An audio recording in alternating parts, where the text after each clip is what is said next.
Hey everyone, this is Lisa Peppel, your Director of Global Product Development here at Juice Plus, coming to you from my amazing office just south of Memphis, Tennessee.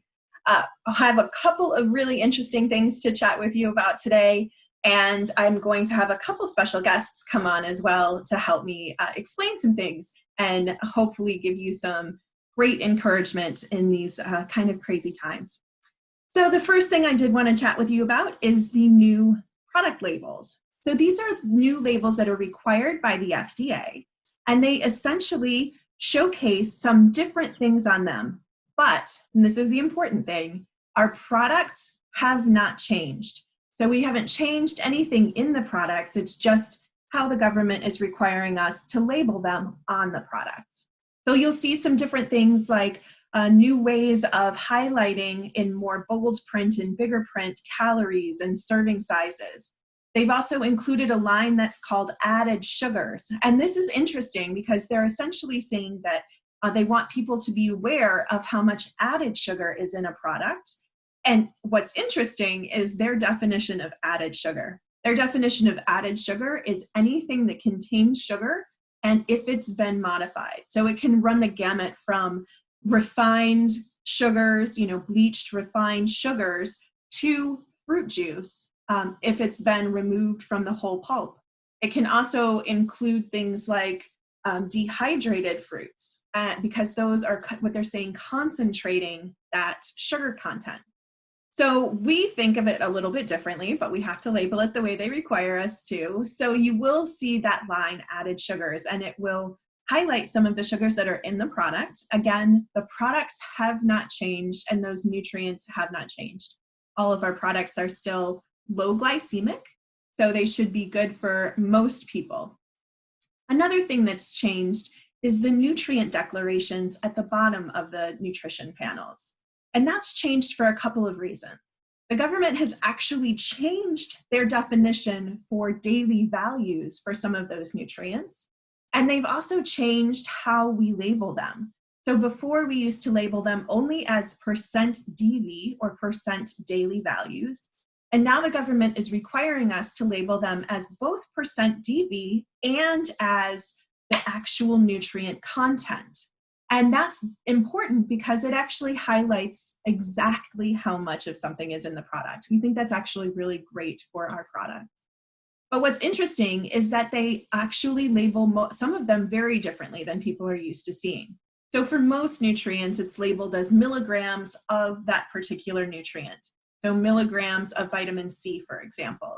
But you'll see a couple of different ones on our labels. One is vitamin A, and that still comes entirely from beta carotene, but now they're requiring us to label it with the active components. So that says micrograms MCG-RAE, and that's micrograms of retinol activity equivalents.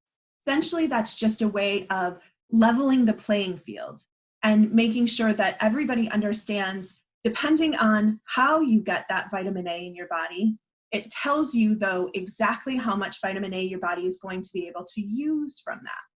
So beta carotene has a different RAE value than retinol palmitate does, and that's how we get that number. But the number is the same for your body. So it's essentially how much of that nutrient your body can use. So that's why it's called the activity equivalence. Folate is another one, and that's labeled in MCG micrograms DFE, and that's dietary folate equivalence. And again, that's just a term that they're using to showcase that there are different levels of bioavailability of folate, different types of folate in your body. So whether it's folic acid, folate that comes from natural sources, methylfolates, all of those have a different level of DFE. So that's how we label those. Again, we haven't changed anything in our products. It's just a change in how they're labeled. And we're excited that we think this is actually interesting to be able to explain a little bit more exactly what amazing stuff is in our products. So we should all be excited about this. But it is a change, and we know that everybody is a little bit uncomfortable with change at first. So if you do have questions, you can feel free to email those questions to customercare@juiceplus.com, and we will take care of all of those questions for you. Now, the next topic that I want to talk about, and this is different than the label changes, is a minor product change that we are making to our capsules. So we actually have had different product formulas for capsules throughout the years in different countries. And this is important because of regulatory changes, of regulatory environments. Some things are allowed in certain places and some are not. One of those things that has been disallowed in most countries are enzymes and the Lactobacillus acidophilus that's in our Juice Plus capsules here in the US. Those ingredients have not been in other countries around the world, and we are actually going to remove them from the product in the US. Now, don't get too crazy, don't get too excited. We know this change is not going to affect anything about how the product behaves because we've done the clinical research. And my first guest is going to join me in just a second, and that is Dr. Manfred Lamprecht. And we're going to tell you all about how we've done this research to ensure that the product that you are going to get here in a couple of months is going to behave the exact same way in your body as the products you have always gotten. So let me help me to welcome Dr. Manfred Lamprecht.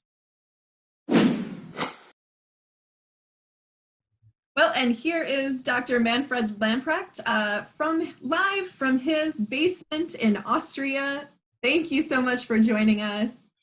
How are things going there? Hello, Lisa. Yes, I think the things here are going quite similar to your things in the United States. So home office locked, but yes, basement, you're absolutely correct. But, I have my labs here down under for secret experiments. No, I'm joking. But, I think it looks like you're still in good mood. Me either.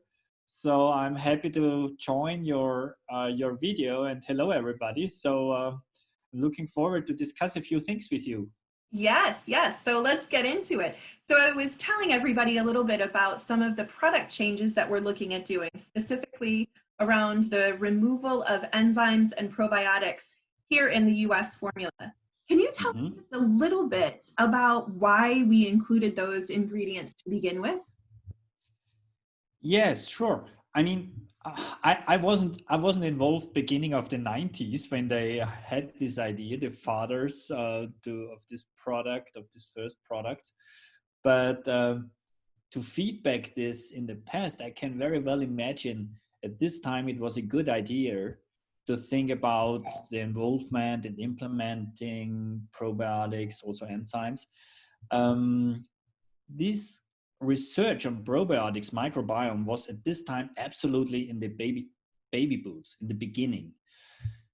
In the last 10-15 years, and like many topics and almost everything, also research develops, and specifically research on the microbiome had an extremely fast cadence in the last 10-15 years, and we learned so much new things about it.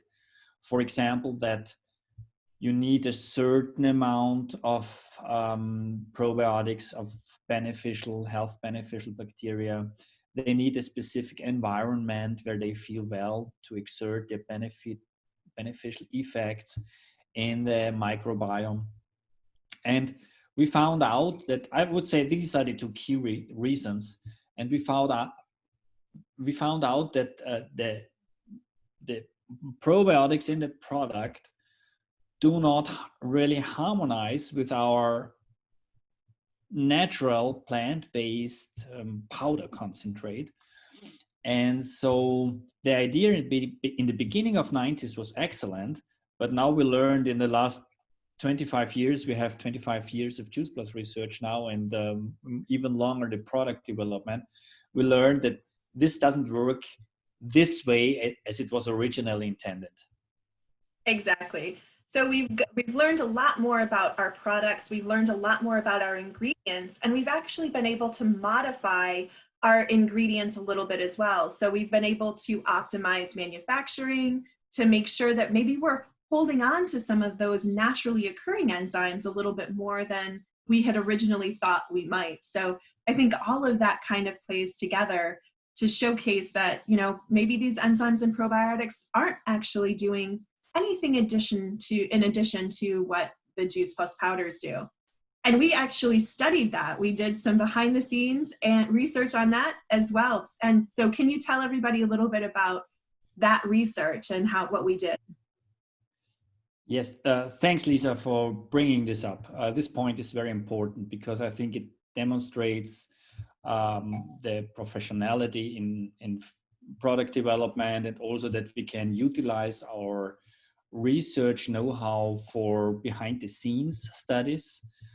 And what we did here as well is we compared several formula versions with and without enzymes and probiotics, compared to, so at least 4 different formulas were compared. We measured the micronutrients and the phytonutrients in the product, as well as in participants in a clinical trial, also over time. So we had kinetic measurements to see whether there is a difference, for example, in the absorption rate of phenolic compounds. And the result of all these studies is simply, to summarize, it was a nil result. So what does this mean? Usually it's disappointing for a researcher if they have a nil result. Nil result really means we found nothing. So we found no difference.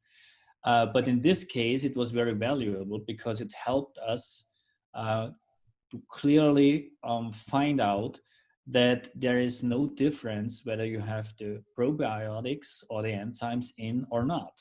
So it's absolutely the same result in terms of phenolic composition in the product, in terms of bioavailability of vitamins, of carotenoids or phenolic compounds.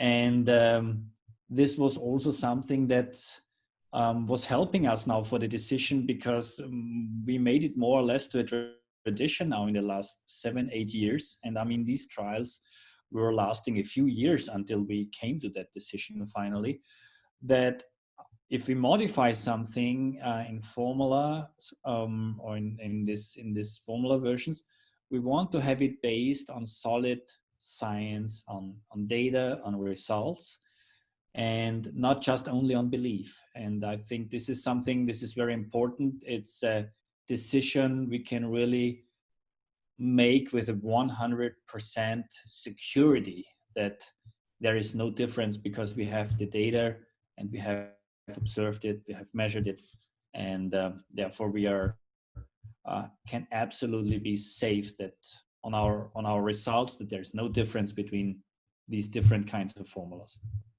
Thank you. I think that makes everybody feel a lot better, that, you know, we don't do, and I love what you said, we don't do anything to our formulas unless we test it ahead of time and ensure that it's not going to impact the bioavailability or the other benefits that Juice Plus has to our consumers. So we definitely take this seriously. We have what we call bond studies. We call them bond because they're James Bond super secret studies that we do behind the scenes. Top secret. Top secret. This is part of that, and it showed essentially no difference between whether you have enzymes and probiotics in a product or you don't. And interestingly, around the world, we have been selling products without the enzymes and probiotics because of regulatory challenges for a long time. And they see those same benefits that we see here in the US. And we've done many clinical studies that have been published on those formulas. So we know 100% sure that this is not going to impact the product benefits at all. So I think I always love to talk to Dr. Lamprecht. We work together very closely on a lot of things, as you can tell, between product development and the clinical research. We kind of are hand in hand on everything. And so thank you so much for joining me today and helping to explain this. Yeah, thank you, Lisa, for inviting me to your video and being part of this conversation. As always, very fruitful. Thanks, and thank you for working with you, and thanks to all the people watching us and taking the time. And so I say goodbye from my basement here in Europe, basement office, and all the people, I wish a nice event, and stay healthy. Bye-bye. Thank you. Bye. Thanks, Dr. Lamprecht.